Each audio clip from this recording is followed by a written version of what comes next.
नागपूरमध्ये दिनांक 23, 24, 25 डिसेंबरला एक ऐतिहासिक विराट धर्मसंस्कृती महाकुंभ इथे संपन्न होतो आहे। नागपूरमध्ये पहिल्यांदाच असं होत आहे की 1118 इतक्या संख्येमध्ये सगळे संत इथे एकत्र येतात आहे। संतांचं कार्य सगळ्यांना माहिती आहे। छत्रपती शिवाजी महाराजांचं जीवन घडवण्यामध्ये जगद्गुरु तुकोबाराय आहेत, समर्थ गुरु रामदास स्वामी महाराज आहेत। आपण गुरु गोविंद सिंगांचं कार्य पाहतो ते तर प्रत्यक्ष स्वतः सिद्ध संत होते, राष्ट्रप्रहरी होते। पुण्यश्लोक अहिल्याबाई होळकरच्या हातामधलं शिवलिंग आपण पाहतो आणि त्यांनी केलेलं अद्भुत राष्ट्रकार्य आपण पाहतो। राणा प्रतापाच्या घराण्याची परंपरा पहा, जय एकलिंगजीचा नारा ते देत होते। विवेकानंदांचं राष्ट्रकार्य, मी त्यांना राष्ट्रसंतही म्हणेल, ज्यांनी आध्यात्मिक अधिष्ठानाच्या भरोशावर विश्वामध्ये आमच्या देशाचा गौरव केला। याचा अर्थ संत आणि राष्ट्र, संत आणि संस्कृती, संत आणि समाज, संत आणि भारताचं विश्वगुरुत्व याचा फार मोठा संबंध आहे। आणि म्हणून या संतांना ज्यावेळेला आपल्या स्वतःच्या कार्याची निश्चित आठवण होते, स्वयंप्रेरणा होते, त्यावेळेला ते एकत्र येतात।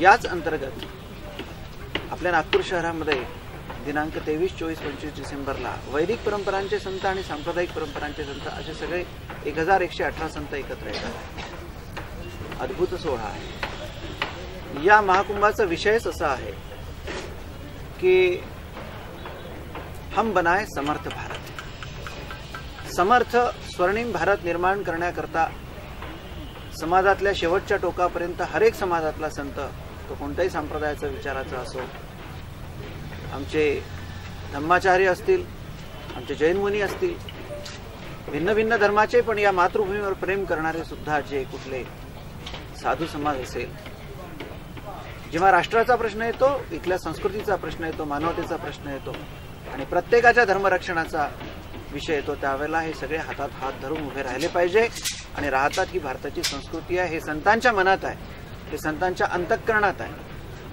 हे जगाला या प्रसंगामुळे दिसणार आहे। म्हणून या धर्मसंस्कृती महाकुंभाचा अतिशय महत्त्वाचा भाग आहे आणि तो सगळ्यांसमोर आला पाहिजे। आता या ठिकाणी हा सगळा परिसर जो आहे 16 एकराचा परिसर आहे, तो या धर्मसंस्कृती महाकुंभाकरता घेतला आहे। ही मागे जी बिल्डिंग दिसते आहे, हा स्मृती भवनाचा पूर्ण परिसर, तो पण आपल्याला प्राप्त झालेला आहे। या शहरातल्या 51 छोट्या मोठ्या स्कूल, कॉलेजेस, शाळा आणि मंगलिक भवन आपण घेतलेले आहेत।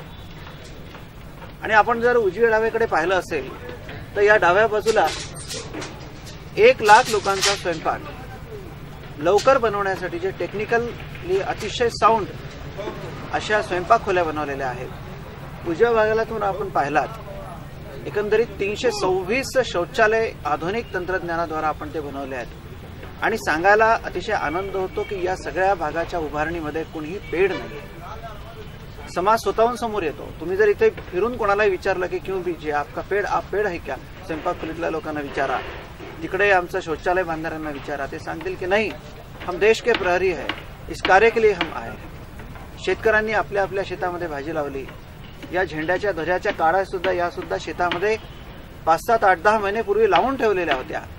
त्या झाडांची कटाई करून त्याच्या काड्या घरोघरातून आलेले हे इथे 15,000 झेंड्यांचा गठ्ठा आता पडलाय, ते आलेले आहेत।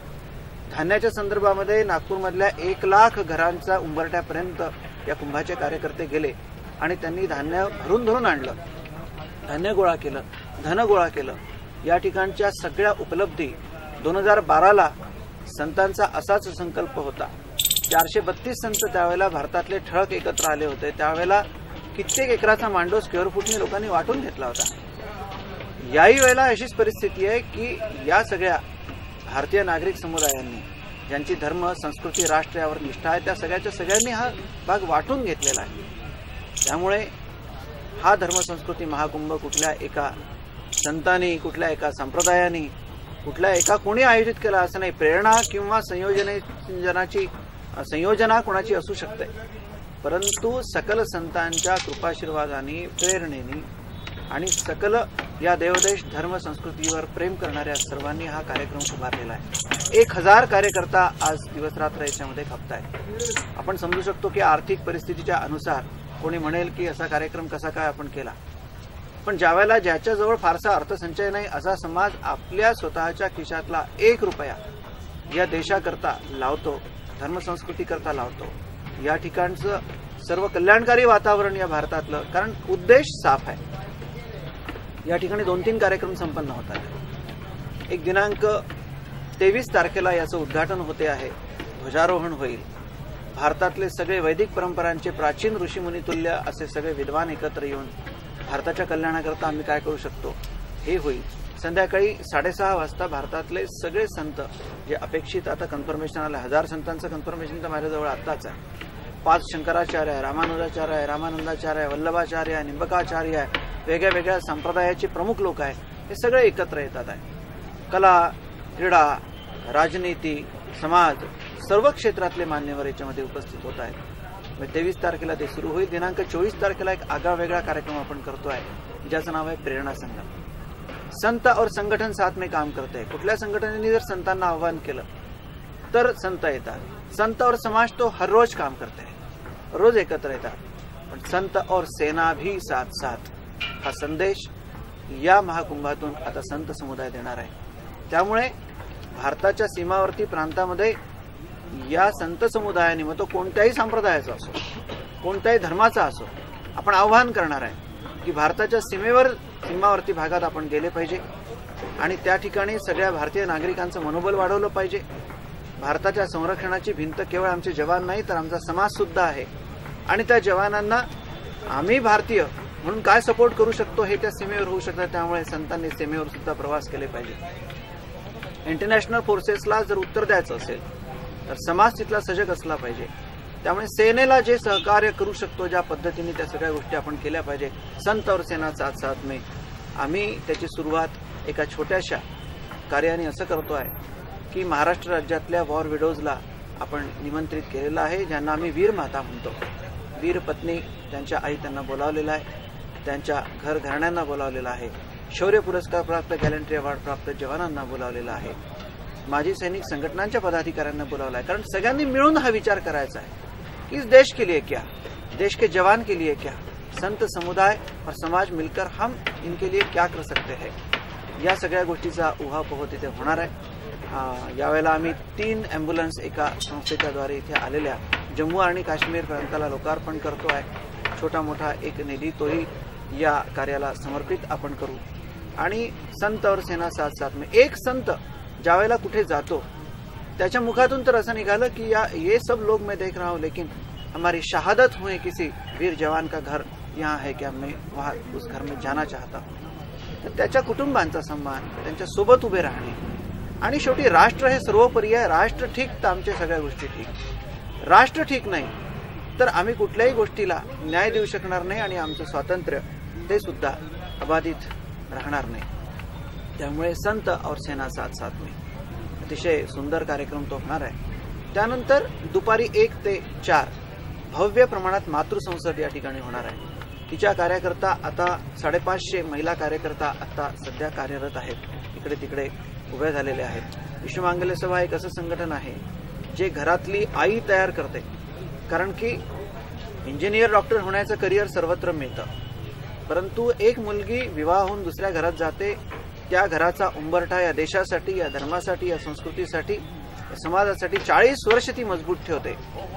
तर मुलं बाळा होणे म्हणजे आई वडील होण्याचं सर्टिफिकेट नाही, ते कुत्र्या मांजराला होतात। कशाला जन्माला घालायचे आणि त्यांना देण्यासाठी माझ्यात काय आहे याचा विचार करण्याचा अभ्यासक्रम, ते करिअरच्या त्या सर्व गोष्टी शिकवण्याची कुठले केंद्र नाहीत। त्यामुळे विश्वमांगल्य सभा हे संघटन ते शिकवते।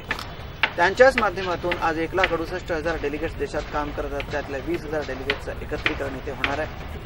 हातात शिवलिंग, जो ज्या समाजाचा असेल त्यांनी आपापल्या इष्ट अभिष्ट देवतांचं स्मरण करून राष्ट्र निर्माणाची आणि हम बनाए समर्थ भारत या घोषणेची माता घराघरात असली पाहिजे, त्याचं पण चिंतन ते करणार। संध्याकाळी 6 ते 9 या काळामध्ये जितके निवासस्थानं घेतल्या त्या सगळ्या निवासस्थानांवर अनेक संत संवाद करण्याकरता नागरिकांशी जाणार आहेत आणि लाखोचे नागरिकांची संख्या असेल आणि त्यामध्ये सुद्धा याच मुद्द्यांवर ते संवाद करणार आहे की हम राष्ट्र के लिए क्या कर सकते हैं। शेवटी धर्म आहे, संस्कृती आहे, जीवन आहे, द्यायचा आहे राष्ट्राकरताच, तो आमचा प्रधान देव आहे, त्याला राखलं तर सगळं राखलं जाईल। त्यामुळे त्या संदर्भात ते संवाद करतील आणि दिनांक 25 तारखेला म्हणजे 2 आयोजन हे जाहीर पद्धतीने समस्त समुदायांनी, समस्त नागरिकांनी आलंच पाहिजे असे आहे। एक तर दिनांक 24ची दुपारी 1 ते 4 मातृसंसद आणि दिनांक 25ला एक उद्घोष, मोठा शंखनाद, मोठ्या प्रमाणातली एक प्रतिज्ञा आणि हम बनाए समर्थ भारत ही घोषणा। व्यासपीठ इतकं प्रचंड असेल की हजारो संत त्या व्यासपीठावर राहणार आहेत आणि त्या व्यासपीठावरून प्रातिनिधिक उद्बोधन होतील, परंतु ते वातावरणच देवदेश धर्मासाठी भरलेलं असेल। त्यामुळे तो अद्भुत परिसर आणि अद्भुत विचार, अद्भुत प्रेरणा घेण्याकरता समस्त नागरिकांनी दिनांक 25 तारखेला सकाळी 9 ते 12 या वेळेत आलंच पाहिजे। तो राष्ट्रीय सोहळा आहे, तो भारत मातेचा सोहळा आहे, तो आजवरच्या संस्कृतीचा सोहळा आहे, त्यांनी आलंच पाहिजे। विशेष म्हणजे दुपारी 12 नंतर 9 ते 12 धर्मसंस्कृती महाकुंभ, 12 नंतर नागपूरच्या शहरामध्ये आपल्या कधीही न निघालेली अद्भुत ऐतिहासिक अशी विराट धर्मसंस्कृती परिक्रमा निघेल। मला आनंद होतो आहे की आमच्या गोरगरिबांना तीर्थस्थानांचं दर्शन घेता येत नाही। या सगळ्या राष्ट्रकार्याच्या पायी 12 ज्योतिर्लिंगांच्या स्थानी या राष्ट्रयज्ञाच्या ज्या अनुष्ठान उत्सव मूर्त्या आहेत त्यांचं आगमन यामध्ये होणार आहे। दिनांक 24 तारखेला मातृसंसदेत त्यांचं प्रत्यक्ष दर्शन घेता येणार आहे। दिनांक 25 तारखेला बद्रीनाथची द्वार उत्सव मूर्ती, पंढरपूरची सखे गोपाल उत्सव मूर्ती आणि हनुमान चट्टी इथून हनुमंताच्या पादुका, चरण पादुकाच्या एकाच ठिकाणी त्यांचं आगमन, विशाल यज्ञ या ठिकाणी संपन्न होतो आहे। धर्माची आस्था, जरी धार्मिकता आणि राष्ट्रीयता आम्ही अलग समजत असलो तरी धर्म आणि राष्ट्र हे अलग नाही। राष्ट्रधर्म हा सुद्धा शब्द आहे। राष्ट्र टिकवायचं असेल तर राष्ट्रार्थ आपला धर्म अर्पण करावा लागतो। त्यामुळे हनुमंताचे हनुमान चालिसाचं 111 करोडचं अनुष्ठान, त्यानंतर 36 करोड शिवपंचाक्षरी मंत्राचं अनुष्ठान, 11 करोड शिव महिम्न स्तोत्राचं अनुष्ठान, कदाचित इंडिया बुक ऑफ रेकॉर्ड किंवा एशिया बुक ऑफ रेकॉर्ड मध्ये त्याची नोंद होण्याची दाट शक्यता आहे। तर हे सगळे अनुष्ठान राष्ट्राला समर्पित करायचे आहेत, कारण की शेवटी डिव्हाइन पॉवर आम्ही मानतो। ती पॉवर, तिचे नाव कोणत्याही देवतेच्या स्वरूपात असले तरी देशाच्या सीमेवरचा जवान, मातृभूमीचं काम करणारा, अनेक धर्म, अनेक कर्तव्य निभावणारा नागरिक, सज्जन शक्ती यांना बल दिलं पाहिजे। त्यामुळे ही सगळी अनुष्ठानाची जी तेजस्विता आहे ती समस्त आमच्या भारतवासियांना आम्ही समर्पित करतो आहे आणि 1118 संत एकत्रित येऊन राष्ट्रचिंतन, कुठल्याही प्रकारचा पॉलिटिकल अजेंडा नाही, कुठल्याही प्रकारचं राजकीय वातावरण नाही। कोणी म्हणेल की राजकीय लोकांना कोणाला बोलावलंय का? व्यासपीठावर कोणीच नाही। जे इथले नागरी प्रतिनिधी म्हणून असतील, पालकमंत्री असतील, कोणी महापौर असतील, कोणी या ठिकाणचे असतील, तर ते या संयोजनेचे नागरी पालक असतातच घटनेच्या द्वारा, त्यामुळे ते राहतीलच। परंतु केवळ संतांनी आणि समाजाने मिळून आमच्या राष्ट्रकार्याकरता केलेला हम बनाए समर्थ भारत आणि 2025 सालापर्यंत स्वर्णिम भारत निर्माणाची एक योजना, त्याची निश्चिती आणि त्या अनुषंगाने समस्त भारतीय समाज हा देवदेश धर्म हे एक आहेत आणि म्हणून सगळ्यांना आम्ही सामावून घेऊ, आम्ही सगळ्यात सामावून जाऊ। परंतु राष्ट्राच्या पलीकडे कुणीच नाही, देशाच्या पलीकडे कुणीच नाही। जो या मातेशी प्रामाणिक, जो या राष्ट्राशी, आमच्या भारत मातेशी प्रामाणिक, त्या प्रत्येकाला छातीशी लावत आम्ही आमचा भारत स्वर्णिम बनवणार, समर्थ बनवणार। आपल्याला आनंद होईल। या ठिकाणी अनेक पंथांच्या लोकांना आपण निमंत्रित केलेलं आहे। आमच्या प्रेरणा संघामध्ये सय्यद अता हसनैन सारखे प्रभूती येतात आहेत, जे आमच्या भारतीय मिलिटरीचे आमचे गौरव आहेत। जनरल व्हीज आहेत, ते येतात आहेत। अनेक असे लोक आहेत की जे केवळ धार्मिकच नाही तर या राष्ट्रार्थ असलेल्या साऱ्या संयोजना समजून यामध्ये सहभागी झाले आहेत। अगदी रशियाचे सुद्धा डेलिगेट्स या ठिकाणी येणार आहेत, देश विदेशातले लोक सुद्धा येऊन जाणार आहेत। त्यामुळे नागपूरची ही संयोजना अद्भुत आहे, विराट आहे, देवदुर्लभ आहे, ऐतिहासिक आहे, सुवर्णक्षण आहे। समस्त नागपूरकर मंडळींनी, समस्त विदर्भातल्या राष्ट्रप्रेमी, संस्कृतीप्रेमी, धर्मप्रेमी अशा सगळ्या जनतेने या महान तीर्थक्षेत्रात आलं पाहिजे। भारतातल्याच नाही जगातल्या पवित्र नद्या मिळून 51 नद्यांचं जल एकत्रित करून ते सिंचित करण्यात आलेलं आहे। भारतातल्या सगळ्यात पवित्र भूमीतली माती इथे सिंचन करण्यात आलेली आहे।